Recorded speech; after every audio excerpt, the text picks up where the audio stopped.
You just didn't know because you couldn't know.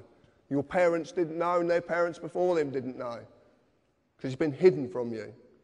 Because it's too simple. That's the point. Our world is so bloody complicated. But it's not complicated. Everything complicated has a very, very simple foundation. Everything. I'm just simple. I just look at things simply. Your person was created when your birth was registered and evidenced by your birth certificate. Man created government, which in turn created persons.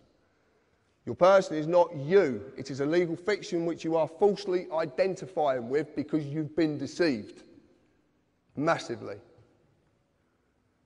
You don't get to say what its rights and duties are. The United Kingdom Corporation does. Like I said, you've been misled and you've been deceived. Let's define the word person. Includes natural person, firm, co-partnership, association, limited liability, company or corporation, legal personality. Well, I've got a problem with this. First off, the first one we had was how can you define person with exactly the same word because you're failing to define anything? And this is in Black's Law Dictionary, 8. If you look at person in Black's Law Dictionary 3, you'll see it's a fiction. Actually says it, it's a fiction. Because it's not real. It's not real. And I want to ask a question as well.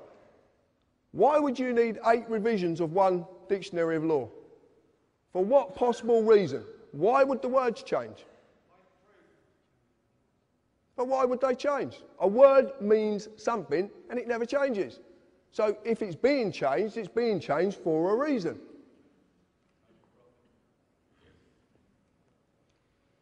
The creation of the person. When you were born, your mother, father, submitted a birth certificate registration application form. In the formulation of any limited company corporation, there is always a certificate of registration to create its legal personality. Your fictional person, known by Mr., Mrs. or blah, blah, blah, you can see it up there, is created by the same means. So this is interesting as well. People don't, I couldn't believe this. When I actually found out, and this comes from Rob Bernard. Do we know who Rob Bernard is? Really? Yeah, good. I'm glad. Right. When you submit, you are bending to another's will. Okay?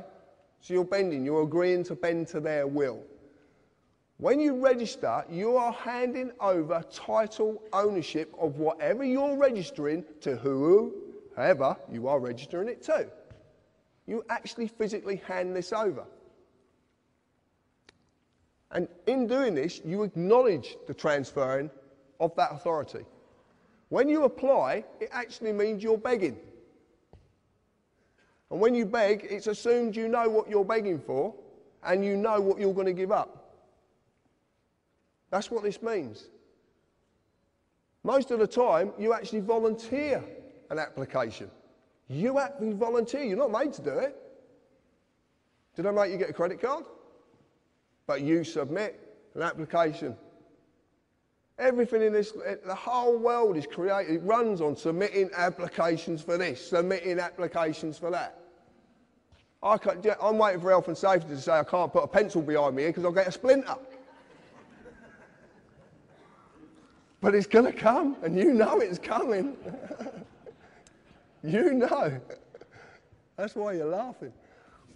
Right, this is the document. This is unbelievable. Right, this is, you've all seen this, yeah? You know what this is, yeah? Birth certificate. Right. You get a certified copy, you do not get the original, because that goes somewhere else. This up here, when you actually look at this, you look at this, and you get your own. When you get home, or you get your kids, whatever, get this document and look at it, because it's phenomenal what they've done. The name of the person's being created in capitalised surname. See the surnames in capitals, okay? It's a fiction. This is being created. That fiction is going to be created there. But what they need is, they need another fiction to do it. They have to have a fiction there to do this, who is the informant. You actually inform on your own children. Do you know that? You inform on them. It's brilliant, isn't it? Eh? And your qualification is you're one of their parents. Mad. And it's capitalised. It's all capitalised. And it is absolutely true. Look at your birth certificate, informant, the qualification needed, and it will say needed, and you inform because you are the father or the mother. What you don't know is that at the bottom there is a declaration. Now, a declaration is in common law. A declaration is a sworn oath of a man or a woman. And there's a reason that's on the bottom. Because without that man or woman being present, the fictitious mother or father isn't present. Now you're seeing that the person is attached to the human being. But to do this, they need the human being to be there. That's why there's a declaration at the bottom of it. And this, it says it quite simply. You have to be present to represent the person needed to create the new person's legal personality. I know it's a tongue, believe me, it's mind-boggling, but it really is. This is what we found. And it all makes sense. That's the point. This is what I want to tell you about it. And then you register it to a corporation. The General Register Office. Get your birth certificate and lift it up and you'll see GRO. It's a General Register Office. That's who you're registering it to. Registration and your children. And this is not funny. This is really, really true. Okay? To this day, registration still means the same thing. You hand over or you transfer the legal title to the body you have registered it with. As you have seen, the worst possible way this has been done is by the birth certificate. It's been abused. A simple show of this is do you have to mandatory school your children? Well, you do. And can you take them on holiday when you want to? No. Because what happens when you take them out at term time? I know people have received £100 fines for taking their kids out at term time, taking them on holiday. And they have to be vaccinated. The thing is, it's their property. You signed over title ownership of that child to the government when you registered it.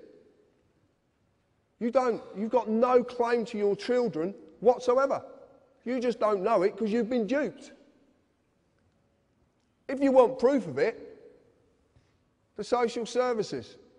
What happens when you don't look after their property or they pertain you're not looking after their property properly? Linda Lewis, Baby P. What happens? They take the child away. And not all children are taken away because the child is in danger. Do not believe that for a second. Do not believe the propaganda because it's not true. And my friend down there, Mr. Gerrish, can prove this many, many times. Well, what you'll notice is it says Social Services PLC because it is a PLC. And a PLC is a publicly limited company that has shareholders. And shareholders need profits. And where do they get profit from? Stealing children.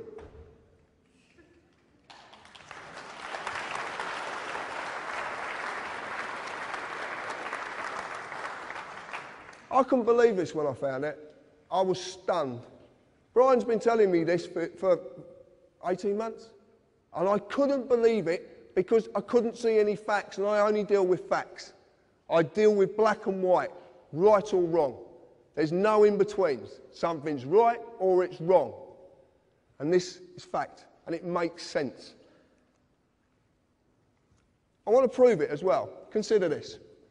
Could the government lawfully take your car and crush it if you owned it? Right. When you register your vehicle, you hand over the ownership, title ownership of that vehicle to the government. You get a V5 document, and it's the registered keeper. Look on anyone, registered keeper. If you look on the advert that's on the telly, and they crush the car in front of the couple, just come back from wherever they come back, and the car crashes up in front of them, the voice says, we have a legal right to do this. But it doesn't say, we have a lawful right to do this. Because they haven't got a lawful right to do it. They've just duped you into giving your property to them so they can crush it when you don't put bloody tax on it. incredible.